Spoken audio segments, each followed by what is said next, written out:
کلا انہا تذکرہ، یہ لفظ بہت اہم ہے، تذکرہ، ذکرہ، تذکیر، فذکر بالقرآن، کیا معنی ہے اس کا؟ یاد دہانی صحیح طریقہ ترجمہ ہے، یاد دہانی۔ ایک ہے کسی کو کچھ سکھانا، نئی بات سکھانا، ایک ہے یاد دہانی،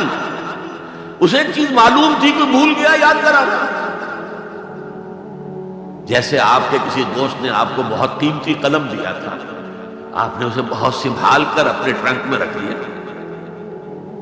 اب سال ہا سال ہو گئے، نہ دوست سے ملاقات نہ وہ یاد، اچانک آپ نے کسی روز ٹرنک کھولا اور وہ قلم آ گیا، تو آپ کو دوست یاد آ جائے گا کہ نہیں؟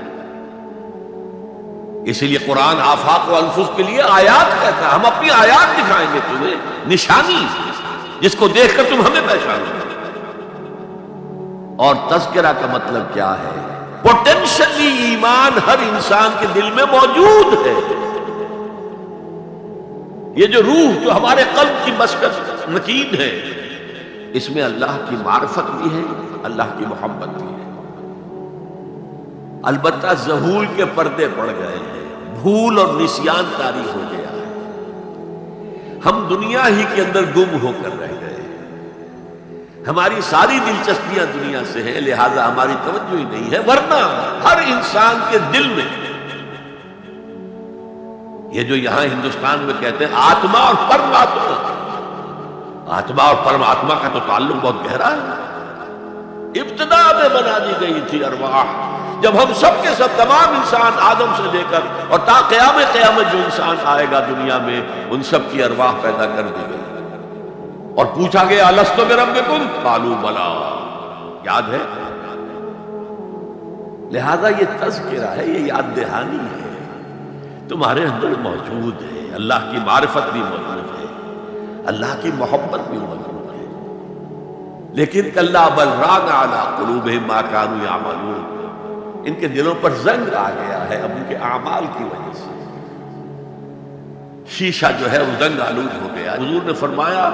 ان هذه القلوب لتصدع كما يصدع الحديد اذا اصابه الماء، ان دلوں پر بھی زنگ آ جاتا ہے جیسے کہ لوہے کے اوپر پانی پڑتا رہے تو اس کو زنگ آ جاتا ہے۔ پوچھا گیا فما جلاؤها یا رسول اللہ،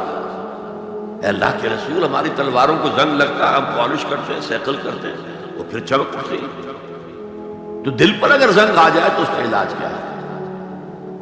دو چیزیں فرمائی، کثرت و ذکر الموت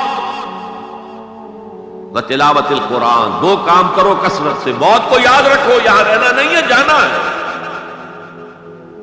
یہ ہمارا گھر نہیں ہے، یہ ہماری منزل نہیں ہے، ہمارا اصل گھر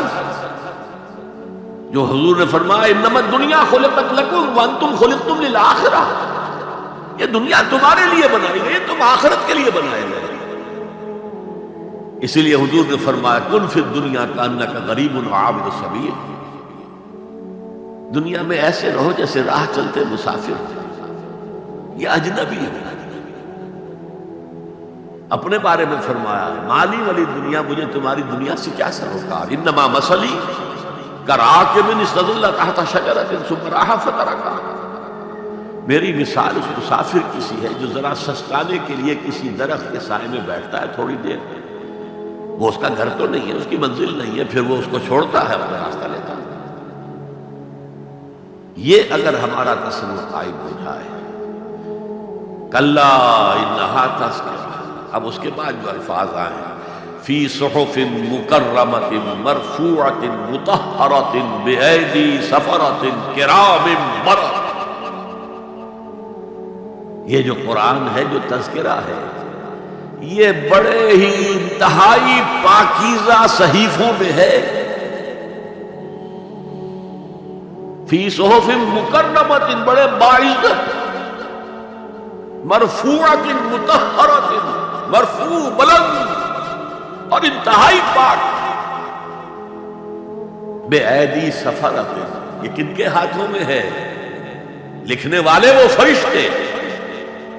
بے ایدی سفرۃ کرام بررہ، جو نہایت باعزت ہے، بہت وفادار ہے،